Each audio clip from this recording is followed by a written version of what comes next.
Hello, and welcome to the Leading with Andrew show with me, Andrew. I'm so glad you're here. This is a show all about communication and the universal motivation to get better at it. So whether you are an established speaker, or you are facilitating to top executives, or you just want to get better at articulating what it is that you want, I promise you an energized dose of tips and tools. Every episode, I bring you guests who are extraordinary communicators across several industries. So let's get into it. Rob Stewart is a Dubai-based psychologist specializing in leadership development, culture, and employee engagement. Originally a counseling psychologist, he had a successful private practice in central London for a number of years. At that time, he helped clients with varying mental health issues. He also held a position as a lecturer, teaching future therapists their trade. Rob also included executive coaching into his practice, working with professionals to establish and maintain high performance. Later in his career, he upskilled to become a business psychologist and moved into the field of learning and development. He created his own organization where he now works globally with organizations and their future leaders. He creates and facilitates leadership development courses for organizations, having recently worked with Relks on their global management course, Property Finder on their senior leadership course, and Gilead Middle East for their SLT Strategic Away Day. He is a lover of all things psychology and is looking to publish his book in the near future. He incorporates the latest in behavioral science and neuroscience into his work. Rob, welcome. Thank you very much. Lovely to be here. I am very excited. It's the first time I've had a business psychologist on the podcast, so I've probably got a lot to ask you. Okay. But to get started, what got you into loving neuroscience and psychology? Good question. So you know those really annoying people who know really early on in their life what they want to do, which is not the majority. It's not the majority. I was one of those people. I remember being about 14 years old. And thinking to myself, I want to be a psychologist. Growing up, I always struggled to feel like part of the group, always felt a little bit on the outside, didn't feel like I bonded very well with other people. And I just recognized in my early teens that when I took the time to really talk to people and they told me about their problems and they told me what was going on in their lives and I could sit and I could listen and give a little bit of advice, I really found a peace with that. I really found this is where I feel like I connect with people. And then at that point, I was like, I think I want to be a psychologist. And I remember talking to my mum about it and her going, oh, okay. She also then turned around to me and said, you realize that now you have to actually do some work at school, like if you're actually going to make that happen. So everything from there really followed that route. Oh, fantastic. Yeah. And how long have you been in Dubai now? So Dubai, I've been here about a year and 3 months now. So November 2022, I moved here. Yeah. And how are you finding work in Dubai in terms of working here as opposed to working back in the UK? Yeah, it's very different. Okay. Very different. Part of the reason that I moved here is that London in particular is very saturated. There's 10,000 of me doing the same thing, trying to break into companies that you don't know and create those working relationships. Incredibly difficult. I'd been to Dubai before, I'd worked in Dubai before, so I had an idea that it was much more informal and there's a lot more opportunity. So it seemed like the right thing to do. With regards to the work itself, I think it's very, very similar.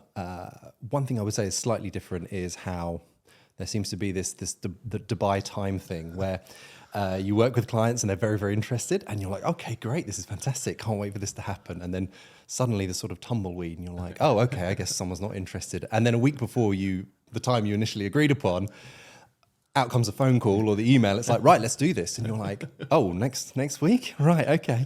And there's a little bit more formality in the UK. But thankfully, that's the way I work. I love working like that. And, if you can be flexible, you can. Absolutely. But I will take the more relational based work here over the formality of the UK any day. I love it. I love working with people and working closely with them and keeping it away from all the formal stuff.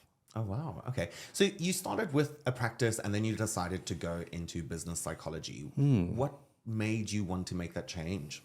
So I remember when I did my undergraduate, I'd always enjoyed loads of different elements of psychology. Counseling was absolutely my primary. I was like, this is where my heart is. Secondary to that was business, and I just really enjoyed how it could work in work. And then my third one was sports psychology. And so I primed myself and moved in the direction of the counseling psychology. but always had in the back of my mind that the great thing about psychology is the ability to move between, the different sectors. So I had my private practice in London, and it was going very well, and I was enjoying it. The only thing with it is, well, there's a few things. Okay. So one, there's a few We've got things. the time. Oh, Rob. yeah. We've got the time. And let me get the list out. So one of them is there's very unsociable hours. So people want to see you before work at 7, 8, 9 in the morning, and then after work at 7, 8, 9 at night. Not very conducive to like a family environment. The other thing is if you're thinking about the number of clients you need to see each week to earn a good living, you're looking at 20 to 25 people. Oh, wow. So, you're filling up, 5 people a day, maybe sometimes more, sometimes less. But if you think only a few of those have to have some complex trauma, some personality disorders in there, it's very intense work. And I did sort of find myself at various times sort of coming home, or my partner saying to me, you're dead behind the eyes, like, where are you? And all the supervision that we have to go through is great. Maybe we're having our own therapy, that's great as well. But it takes its toll. It's wonderful work, and I look back really fondly on it. And it's deep work. It's valuable. You see change in people's lives, so that's wonderful. But it's hard. So they got to a point where, I was thinking about family, and I was like, what could I do that I still love, but is probably more conducive to that family environment, maybe a bit more 9 to 5.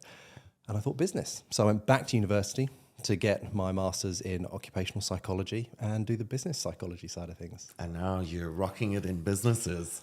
Something like that. Focusing on leadership, right? Focusing on leadership. What has been one of the biggest trends, I would say, that you've noticed about leaders in your field? One of the biggest trends. So something I've been really connected to is the importance of psychological safety. That's a big one for me. And I really wanted to come to this region and think about, what does it look like? Is it being considered by leaders? Is it being taken seriously? Is it being implemented? And the initial conversations I had with people were very much around, look, psychological safety is incredibly important in this region, but it's just not happening. Oh, and people were clear and honest with that? Yeah. Oh, wow. People were clear and honest with that. So, you and I know, and for the listeners, that psychological safety is this ability to share mistakes, concerns, and ideas without the fear of retribution or humiliation.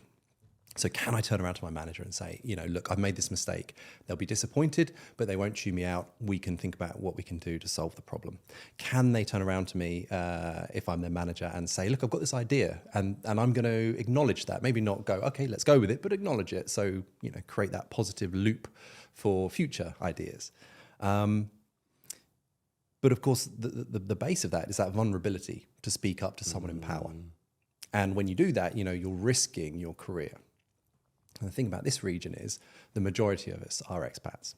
And it's, if you don't have that visa, then, you don't have that job, you don't have that visa, you can't be here. Exactly. And there's just, from what I get from people and what they tell me from businesses, even though they're trying to create environments where there is psychological safety and there is that culture, there is still a hangover of, it's better just to keep your head below the surface and not, make any waves, not cause any problems, and just do your job.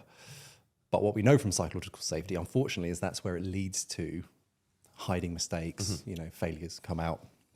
I think Boeing, a perfect example of that I've been talking about recently. I was just doing some work with an aviation company, and I was like, let me talk to you about psychological safety. And really here's cold Boeing. on that aircraft really quickly. Yeah, exactly. So I think it's something that I know the leaders of Dubai are really keen on innovation and pushing innovation. Absolutely. And I think that's fantastic. And I think it's why, the whole of the GCC region is doing as well as it is in comparison to more mature markets in Western Europe, North America, etc. But for me as a psychologist, I really do believe that at the core of innovation is psychological safety. I am just not going to try anything new if I don't believe I can trust my manager and I can feed back to them and they can feed back to me. So I really do believe it's just fundamental. But then if you take a step back from that, I think this is, on a bigger picture, it's about ego. And I think that's really where everything lies, because Absolutely. do leaders have the ability to stand back from themselves and recognize their ego? And, you know, am I supportive of people, or, you know, is my ego getting in the way? And I don't want to say ego like in a, almost like a megalomaniac type. Oh, no, it would show up in multiple ways. Precisely, because you'll know yourself, when we do our work, we talk to people, we talk to leaders all the time, you know, we talk empathy, trust, all of these lovely traits, and all of the people in our groups will go, yes, I want to do that. So, well, no problem then. We must be all really empathetic, right? We all must doing the right thing. But interestingly, you look at something like the empathy paradox, where leaders generally rate their empathy going up over the time of their careers, but you look at everyone else and where they rate them and it's going down. So you see this kind of cross on the graph. Something's not happening, right? There's something missing there. And I think we're not necessarily approaching leadership with the kind of open mind and growth mindset that a lot of us should be. And I say that for leaders, but that's probably all professionals everywhere. I think one of the things that what comes up all the time, and it's the first time I've ever heard of the empathy paradox. So I understand it completely. I understand the idea behind it, but I've never heard it mapped like that, which is really interesting. And what I find, and I say this all the time when I'm facilitating in a classroom, is like, yeah, we've got to do teamwork. Yes, absolutely. Teamwork makes the dream work. And the moment they leave the classroom, everything defaults back to normal. And I think one of the things is, so there's a couple of things that I want to pick up on over there. Is one of the things you were saying is psychological safety creates a space for creativity. And I think to break it down on exactly what that looks like, particularly for the people that are watching and listening, is if you're psychologically safe in an environment, what tends to happen is you don't have to focus on how you are being interpreted or how you are presenting to people, because you feel accepted and welcome. So that immediately, in terms of what you need to function as a human being, ticks that off the box. So now you're like, okay, cool. Now I'm feeling good. And that all of a sudden is what creates space for you to bring in or get into flow, to bring in the creativity. And then the second part over there for me is, and I get this all the time, and we were talking about this before the session today about, you know, a lot of my work going into AI. And one of the things we were looking at was a coaching and mentoring language model built into generative AI because of this particular reason, where people are turning around and defaulting back to how things have always been done because there is no time. We've built these massive businesses, that are just scaling on commerce and not scaling on value for people. And one of the things that came up also, we were talking about briefly before the session today, was from the Deloitte Human Capital Trends report. 43% of people are saying that they are leaving businesses not feeling any better or developed than what they were when they joined. And that's because we're pushing people to constantly create, but we're not creating an environment for them to be creative. So it's this constant paradox. And I think time at the end of the day, and just to clean that up a little bit, when you make time to harness, I'm not quite sure of the word there, that space to, okay, doing a check-in with your team, not just organizing a pizza party, doing a proper check-in with your team, going, how's everybody doing today? But it's that water cooler talk that people forget is so important. So psychological safety, I think, is, I mean, I'm really, really lucky to work in a very psychologically safe environment. So I feel a lot of my creativity coming out, and I'm able to hone in on my skills because there's other things that I don't have to worry about or that I have to be concerned about, or how I'm being perceived, because I know that I'm in an environment where when feedback is given, it's respectful, it's done privately and respectfully. And when praise is due, praise is given. And as a testament to where I work, that has allowed me to become incredibly creative. That has probably, one of the things that it's done for me as well, is instilled confidence in me to really step out of my comfort zone, right? And not throw myself into a situation that I have absolutely no idea what I'm doing, but just in the past 2 months, the steps that I've taken outside of my comfort zone, I probably never would. I wouldn't have done as easily in previous environments that I've worked in before. So psychological safety, I think, it's again a term that I think gets thrown around really easily, and people want a checkbox, I think, Yes. Of like, okay, so if we have an open style office, tick. If we have the open door policy sign on our doors, it's like that live, love, laugh sign that everybody has up in their apartments, but it's check. And then we've got that check. We do casual Fridays, check. We've got all of these things that we check box, but at the end of the day, you are dealing with human beings. Yes. And people tend to forget that. And we just want to productivity, produce. And you still expect people burnt out to be creative in an environment that if they don't be creative and they don't produce, they're threatened. Yeah. And this is why I love psychology. And at the core of it, so much of it is counterintuitive.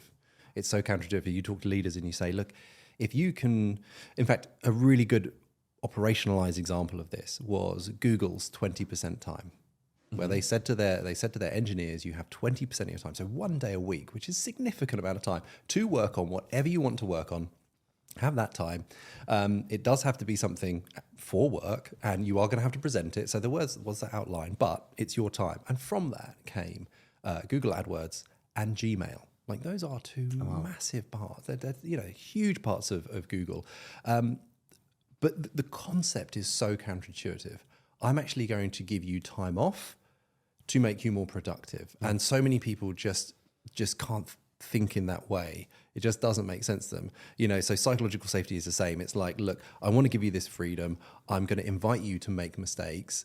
And that's going to allow us to be more innovative. And that sounds terrifying to me, And you use the word mistakes and people go, what? And I think little shout out to Amy Emerson, her most recent book, I think, is called The Best Way to Fail or The Way to Fail. But it's great because she's making that distinction between mistakes and intelligent failures, which I think is so, so important, particularly when you talk to, you've got experience in aviation. I've just done a session with an aviation company as well. Safety is at the top of what they do. So if leaders are sitting there going, I just let my people do what they want to do. And then again, it's this, that's not what psychological safety is. Exactly. It's not about being nice. It's not about letting people just do what they want to do. A big part of it is sanctioning violations. Another big part of it is setting the frame, is like framing what is expected and what isn't, what isn't okay. So I think one of the first things with psychological safety is absolutely being clear on what it really means, and all of those lovely elements about let's make sure we've got a foosball table in the office. Oh, the good old foosball table. Exactly right, ping pong, whatever it might be. But for me, what it really breaks down to, and this is why I have the utmost respect for all the leaders that I work with and I empathize with all of them, is for me, all of this comes down to the neurology of the brain and how the way our brain has evolved over a huge period of time to either be focused on achievement, on task, because we have to hunt, we have to find something, or we've stopped doing that, we're with the people who are important to us, we're tribal, we're social creatures, we're mammals, so I'm around people, I'm thinking about people. And we're very good at doing that or that. Not both. But not both, not at the same time. And that's, for me, where leaders struggle, because we've just said earlier, don't we? They don't sit there and go, I don't want to be trustworthy. I don't want to be empathetic, but it's not happening. Why isn't it happening? So if you've got that intention, but then the action's not following it, what is happening there? And for me, it is that nature of your brain going, I'm either doing a task or I'm sitting with this person. We see it all the time. We're trying to do something or we're on our phone and our partner's saying something to us and we go, what? We can't multitask like the way we think. And so I really feel for leaders, because they have the pressure from the organization to get the job done, whatever those KPIs and those objectives might be. But at the same time, it is their people who are going to facilitate that. And they have to demonstrate the empathy, the trust, the psychological safety. They have to coach their people, create that environment for those people to do that. And actually switching between the two, it's huge cognitive load, and leaders talk to me and they say, Rob, I'll know those days that I've done that because I come home and I'm tired. I may have been sat behind a chair all day, but I am tired. Like my brain is tired because I have been, people task. Yeah. And that's just, it's hard. And that, this is more of a philosophical approach to leadership, but it's why I do believe that leadership is essentially at its core quite sacrificial. It should be quite sacrificial, because you're coming in knowing if you're going to do it well, it's going to take its toll on you. Absolutely. You touched on a point there that I absolutely love. So when the leaders that say to you, they come home and when they've been really people-centric and people-focused, I'm tired. And it's brilliant. So whenever I do executive coaching with psychometric tools, when we talk about areas for somebody that is a slight limitation, for instance, I say it's not that you can't do this, but when you focus your energy on something that shows up as a limitation as opposed to something that comes up naturally for you, you are going to be more tired.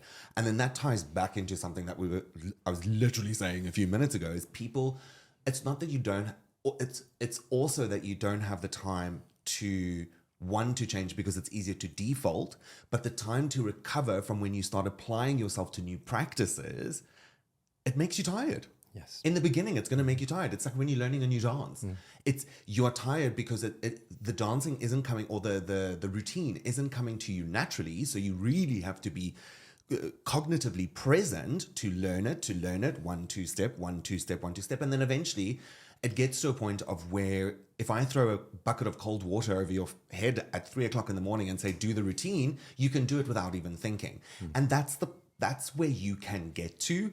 But that's why people don't want to take the time, because it's not only takes away from these big KPIs that they have or whatever the business has set for them, key objectives, but it also takes a longer time to recover. Yeah. But it's not impossible. And one of the things over there as well, that's again, I recently did a talk and included a lot of the Deloitte's Insights report from 2024. I had to learn it really quickly because the new report for 2024 came out a day before I gave this talk.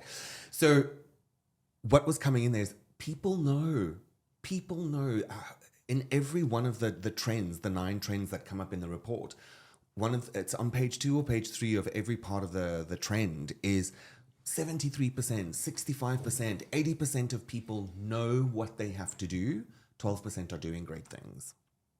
And that's scary. And that's one of the biggest gaps now. And if leaders are struggling now to move from intention and knowledge in a classroom to taking action and sacrificing, like you were saying, sacrificing the time, sacrificing the recovery to get used to implementing those sort of practices into your day to day, you're going to get left behind.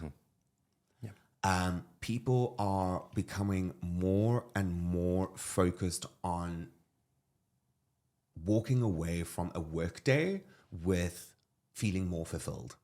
And if they don't, it's a driving factor in why people would leave. And if you look at the various generations that we have that are in the workforce now, I think there's 5 generations in the workforce, soon to be 6 with Generation Alpha coming up in 10 years. But one of the things that is coming up is we all have resilience. But what we apply that resilience to is different from generation to generation. So the older generations live to work, whereas the younger generations work to live, because they just need an income and they want to be feeling like they're contributing to something much larger. And managing them is very different. So now you've got all of these external assaults that are coming your way. You've got technology that's advancing at a rapid pace. You've got all of your trends reports, all of the insights that are coming your way going, hey, you thought we had to focus on the human in COVID. Now you probably need to focus on the human more. And one of the things that they touch on as well is the human sustainability. We've gotten to a point, and something that I recognized really quickly was we were going at a really rapid pace in 2019, and then we came to a grinding halt in 2020. But we're now operating faster and larger and have scaled ratio-wise so much more in the last, let's call it 3 years because we're still in the beginning of 2024, but we scaled so much in the last 3 years to get to a faster pace from zero, as opposed to the time that we had to build up to the pace that we were operating in 2019, and people are starting to feel it. Burnout is climbing at a rapid rate. I don't want to quote a percentage because I don't have the latest figures on hand, but burnout is happening, and people think burnout is going to be fixed with the long Eid holiday that's coming up in April, 5 days off. Woohoo! Burnout, I think, takes up to a year and a half, almost 2 years to fully recover from, to really, really, really be able to reapply yourself. And the biggest gap, the biggest sort of cleanup from that part of the discussion is it's going from knowing to doing. And that's where we're struggling at the moment, because people, again, are just, change is hard. Change is hard. But I was saying to, I was working with a client a couple of days ago, and they've done phenomenal things in the during COVID. They were in the session that we were doing with them. They were talking about phenomenal things that they were doing in 2020. So that's as far back as I knew or heard of within the room.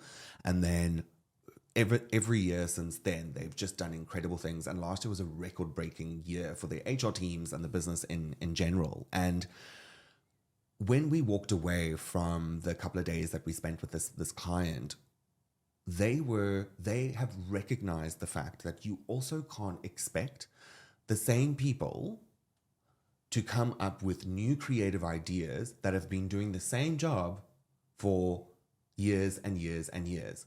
Do you not think every other business is doing that?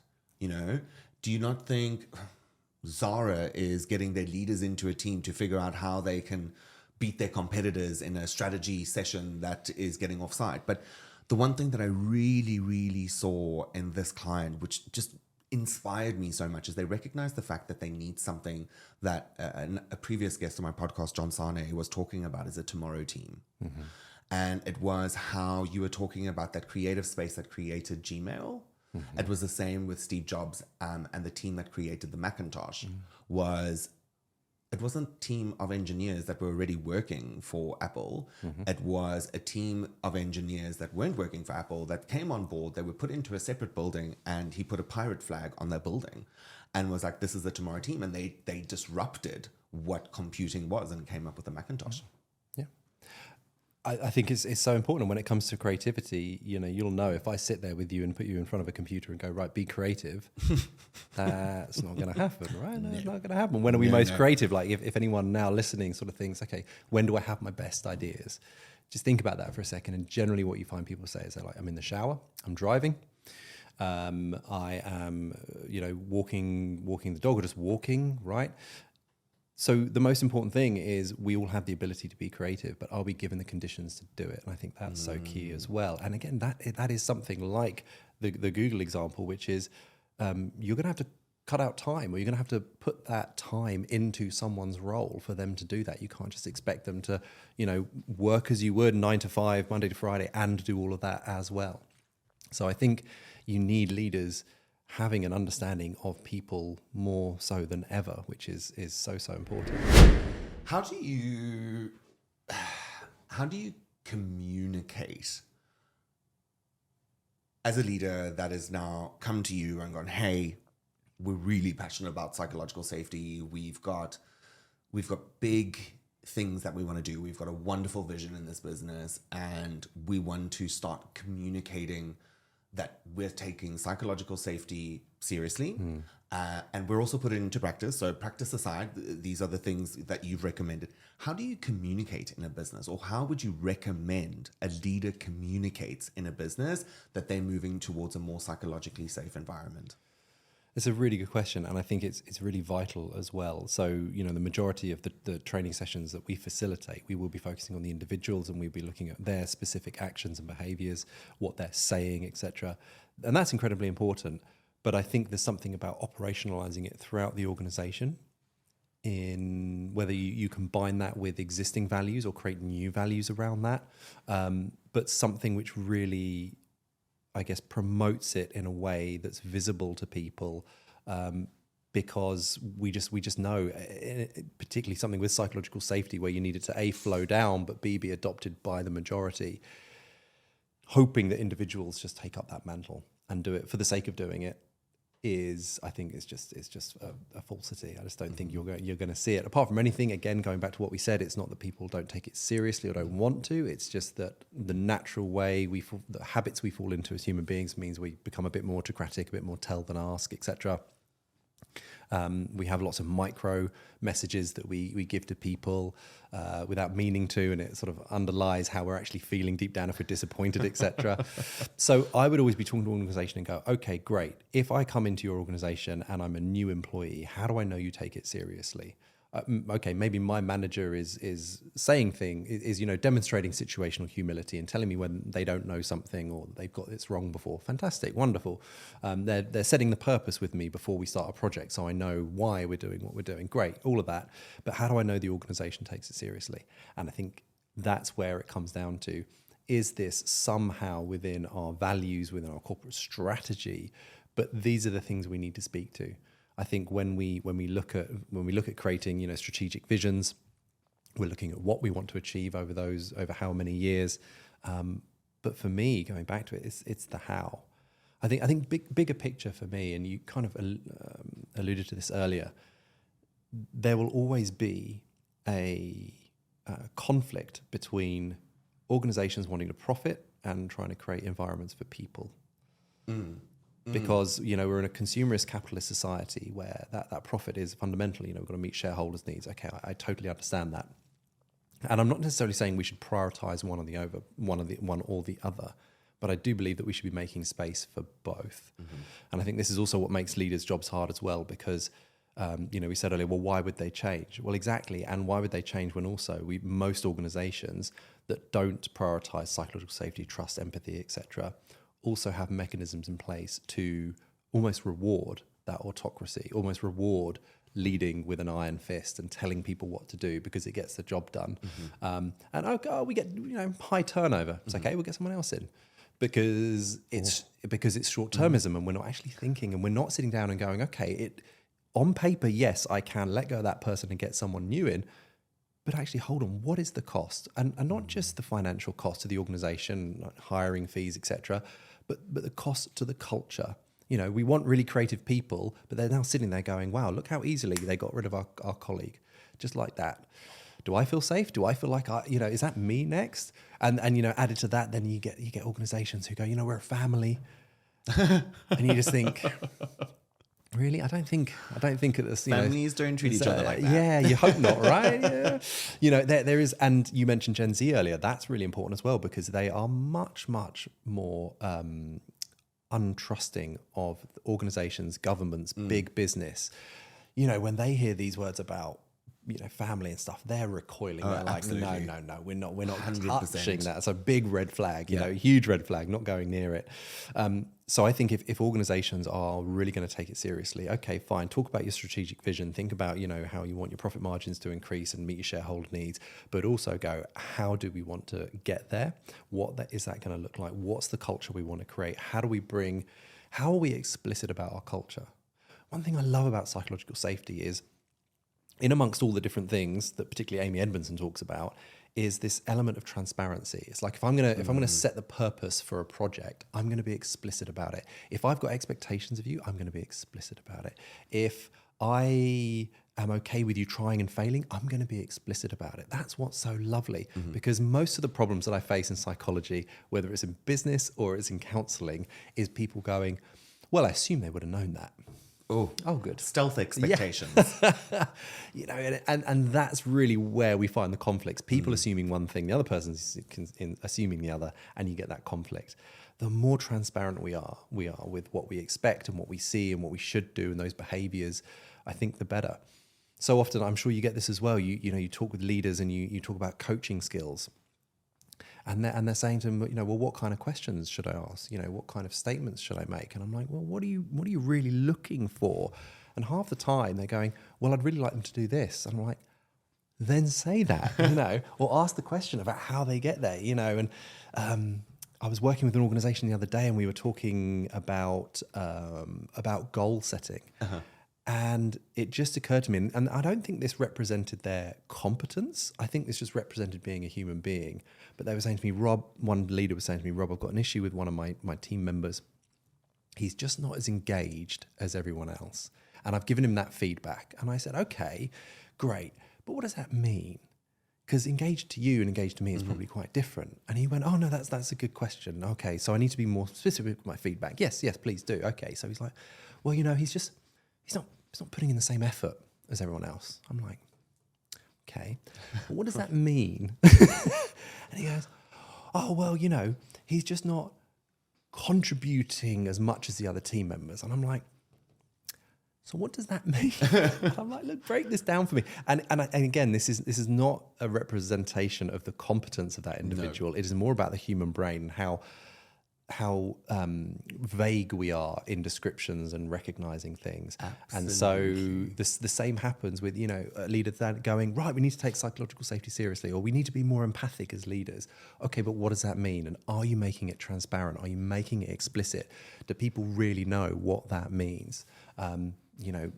We always see leaders talking about empathy, so important. And then you sit with them and you go, okay, what does empathy really mean? And that's when you sort of get the eyebrows raising and people going, put myself in their shoes. Yeah. So what does that mean? What does that actually mean? So I definitely think there's a way to operationalize, going back to your point, there's a way to operationalize psychological safety. And a big part of that is bringing the behaviors you want to see with your vision and values. I've worked with a few organizations and they've put it into their KPIs. So, yes, I need you to get this done and this done and this done, but also, are you demonstrating these particular behaviors? And then within that, they have appraisals and 360 feedback from their teams about, are they doing that? And I think that's great, because that's psychological safety. Part of it is accountability. A huge part of it's accountability. So if we're going to operationalize psychological safety, we should probably take that big part of psychological safety that's accountability and put it into it as well. Absolutely. There's definitely ways to do it, but I think too many very senior leaders as well maybe don't prioritize psychological safety and putting it into place, because too often I think we look at it and we go, I'm functioning okay as it is. But that's not sustainable. Yeah. That is not sustainable. I'm functioning okay as it is. But if I'm functioning okay, that means at some point I would have had peak performance from my people. So I've just tolerated the decline and I'm happy with okay for now, which means if it's declined, it's going to continue declining. Why would you not want to make those changes? Amy Edmondson. Am I pronouncing it correctly? I was actually, because I forgot how to pronounce her surname. We were talking about her book, and I think she did a part of the research in the book is to do with high performing teams, and one of them was in hospitals, and they were researching two different teams: a team that was classified as high performing and a team that was classified as low performing. And even though the high performing team was a higher performing team, they actually had 20% more mistakes. And she sat back and she was like, that doesn't make sense here. And then when they really looked at it, the high-performing team was just a lot more transparent with the mistakes that they were making, as opposed to the low-performing team who was keeping it all to themselves. Yes. And you said the word beautifully earlier is intellectual mistakes. Is that intelligent mistakes? Intelligent failures. Intelligent mistakes, intelligent failures, because, we still have to have some form of intention when we do our work. So an intelligent mistake, an intelligent failure, there's space, and in that space comes that creativity and innovation for psychological safety. Another thing that popped up that I wanted to ask you were talking about values in industry or values in organizations. Is there, just in your experience, do you think that there's a rule of thumb of how often you should reevaluate those values for a company culture or engagement? I don't think there's a rule of thumb, but I would say in the same way. So I first became interested in values when I was doing my clinical work, because someone comes to you and they're depressed. I was mainly using cognitive behavioral therapy, and we know there's a number of techniques and strategies that we put in place to try and alleviate the symptoms of depression and get someone back on track. But what I found was really interesting is that I would work with people, and maybe they'd start a bit more behavioral activation, they start doing more, communicating with their partner a bit more. But more often than not, they'd still turn around to me and they'd say, okay, but I still feel a bit lost. And a lot of the time, the why am I doing what I'm doing would come up. And it really got me interested in values, because it was like, well, okay, look, we could see depression as a biological response to something. We could see it as a situational response to some negative stimuli. A lot of the time it was because people were lost. People were like, well, why am I doing what I'm doing? I've followed this wonderful path that my government's told me to get good grades at school and then go to university and move and find a partner and get a house and a dog and have a couple of kids. And then they're sitting there going, why? Some people are really lucky. They fall into what they love and they do what they love and they connect with it intrinsically. But a lot of the people just don't have that connection. So I became really interested in values then. And then it was great moving into business psychology and seeing that actually they're just as important. So in the same way, I would work with anyone clinically to say, regularly check in on your values because they shift. They shift. And when changes in your life happen, then naturally what you do is going to change as well and what you find important.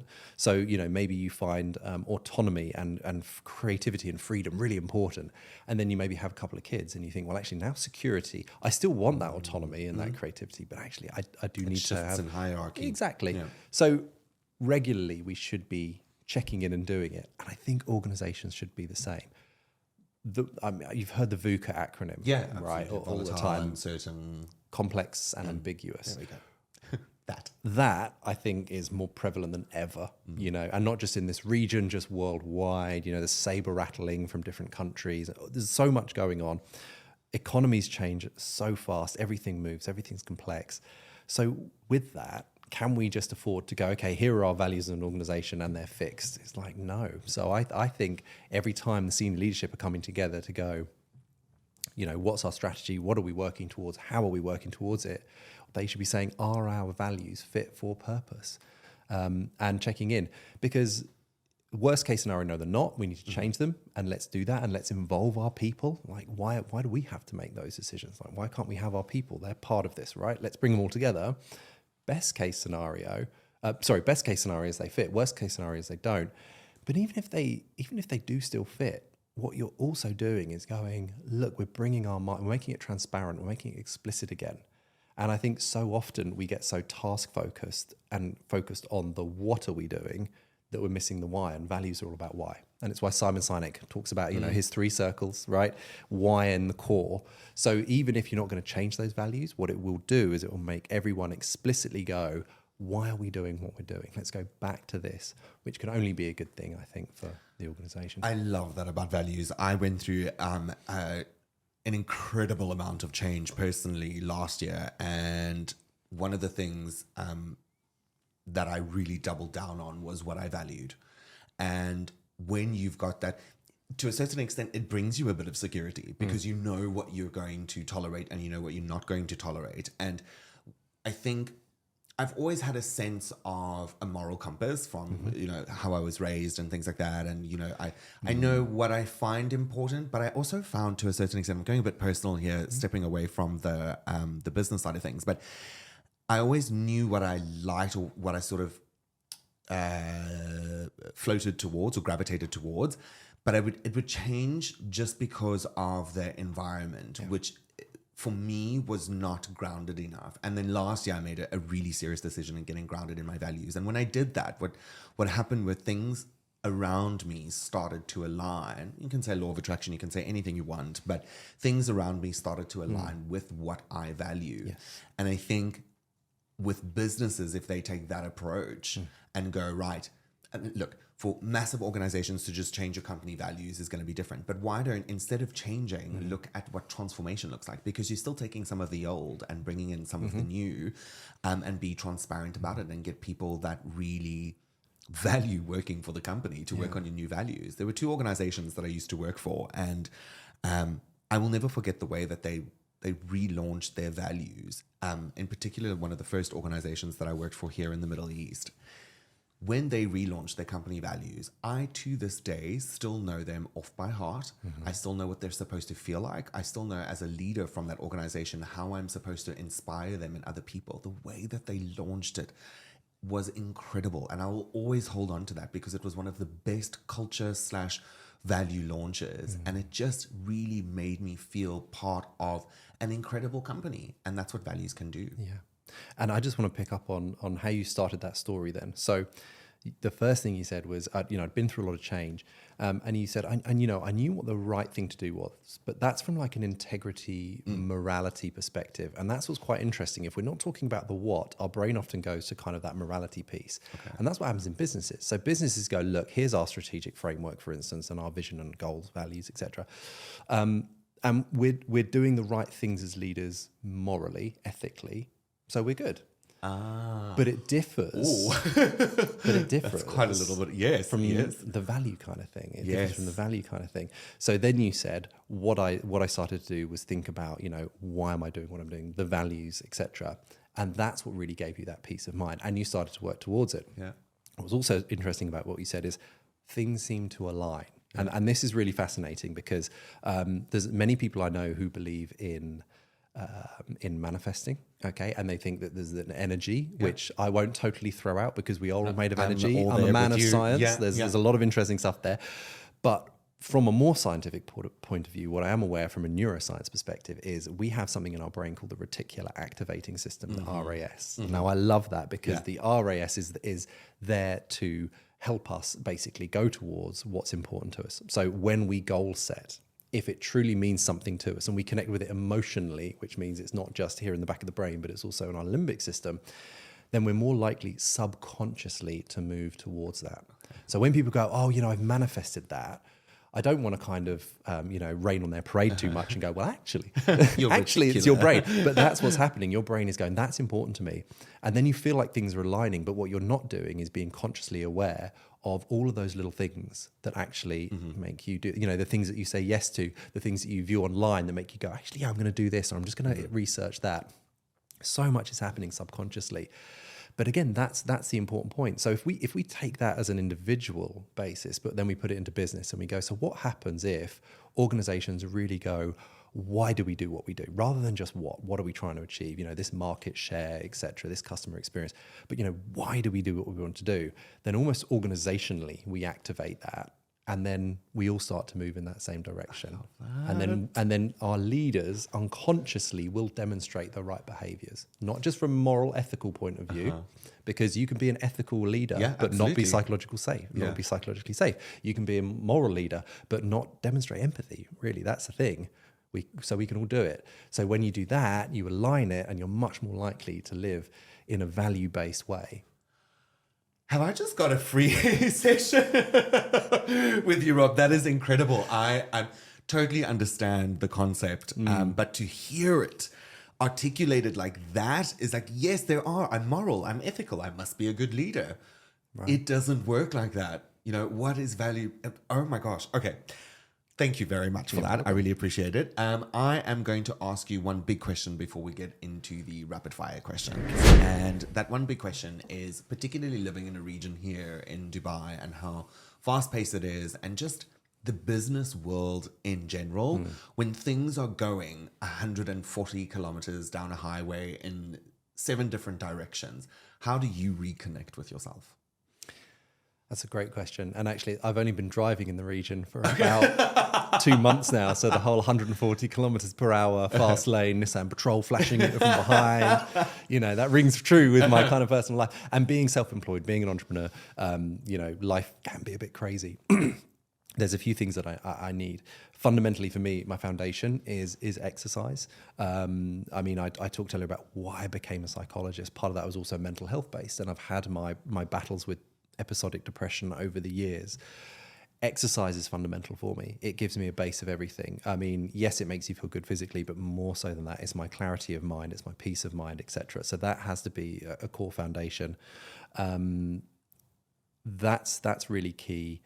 I'm a very creative individual. I love creating things, and if we did a personality test on the spectrum from detail focused, conscientious to abstract, I'm right up the abstract end. But interestingly, despite that, structure is important for me, because if I don't get that structure, I start to get too creative and I don't get things done. And if I don't get things done, I don't feel like I'm making progress. If I don't feel like I'm making progress, I start to wobble as well. Sort of like businesses. It's almost like practice what you preach. So I think if I can make sure that I've got my exercise as my foundation, that really helps in my mental health. That really gives me my biggest sense of resilience. But on top of that, it's going back to what we said right at the beginning. Do we have empathy? And part of that empathy is emotional intelligence towards ourselves. Can we recognize when we're doing too much? And I keep on top of that for the sake of myself, for the sake of my partner. I keep on top of, where am I? Can I sustain this? Do I need to take a step back? Do I need to do something different of where I am? But at the core of that is what we said about ego, which is I openly accept that I am far from perfect and I am absolutely not indestructible. I am a fallible human being and I cannot do everything. And so I can do a lot, but not everything. And I think holding that belief and then being okay to say to myself, no, I can't do that. I can't do that. Do I get it right all the time? Absolutely not. Are there those times where I'm like, I'm okay. Oh no, I'm not okay. I thought I was okay. I'm not. So I don't get it right all the time. But I think that ability to stand back and go, you know what? It's okay to not be okay. What do I need to do to take care of yourself? Like a very compassionate approach, which I never used to like. I never used to like that word compassion, because to me it felt like making excuses. And actually, the older I'm becoming, the more I'm like, oh no. If you don't take care of yourself, no one else will, and you can't do what you need to do. So actually, you're human. Relax. Take a step back. I love that. I mean, I sometimes fall into the trap of before I can rest, I've got to just do all of these things like you're jumping through hoops. All right, ready for some rapid fire? Rapid fire. Okay, so 5 questions. Here we go.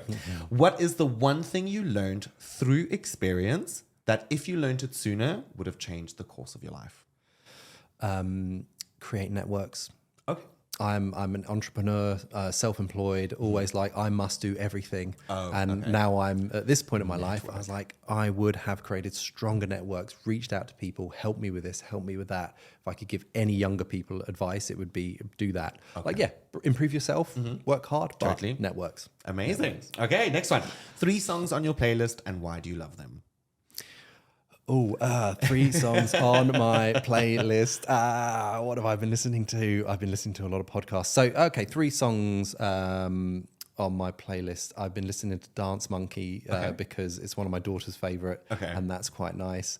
I've been listening to a bit of Einaudi, Ludovico Einaudi, because recently went brilliant and saw him live at Dubai Opera, and it was just fantastic. So that's really nice. And Nessun Dorma by Pavarotti, because I don't know, just whenever I listen to it, it's just very moving. Oh no, it's an incredible song. Or it's incredible music. I know Jennifer Hudson did a rendition of it, and she's not opera, but she pulled it off so beautifully. I should listen to that one as well. Yes, you have to. What do people get wrong about you all or most of the time? I think from an external perspective, before they start talking to me, they might look at me and they might think that I'm quite a conservative, stiff upper lip Brit. I can vouch for that. Not at all. Particularly if I'm wearing a suit, right? People are like, "Oh, is he? I don't know. Is he an estate agent? Is he a lawyer? I don't know." And then hopefully, when people get to talk to me, they see that I'm a lot more on the liberal side, and I'm much more people focused, and I don't take myself too seriously, even though it might look like it. I love it. You are on a private jet, and you can have 3 people with you, famous or not famous. Who are they, and what are you talking about? Okay, so if I move away from obviously family, because that would be number 1. So let's indulge it a little bit more. What would we talk? Who would it be? Can they be dead? Yeah, absolutely. Right. I would have to have Freud there. Okay, because oh my God, psychology, Freud. Grandfather of psychology, fascinating. Did most of his deep thinking on cocaine. So I just think a fantastic person to sit down and talk to. I'm not quite sure what would come out there.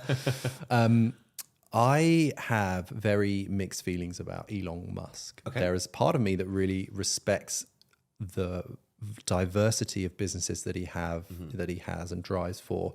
There's a lot more on how he interacts with people, and I don't like that side of him. But I would, from a psychological perspective, I'd love to sit down and really get a feel for who. I'm pretty sure he's on the spectrum. I'm pretty sure he recognizes he's on the spectrum. I used to do a lot of work in my clinical psychology with people on the spectrum as well. So I'd love to sit down and have more of a conversation with him. 3 people, you said. All right, we'll say the third for quickfire would be the pilot, because I like that. I love that. All right, so final sentence or final question. Finish the sentence. Getting better at communication is...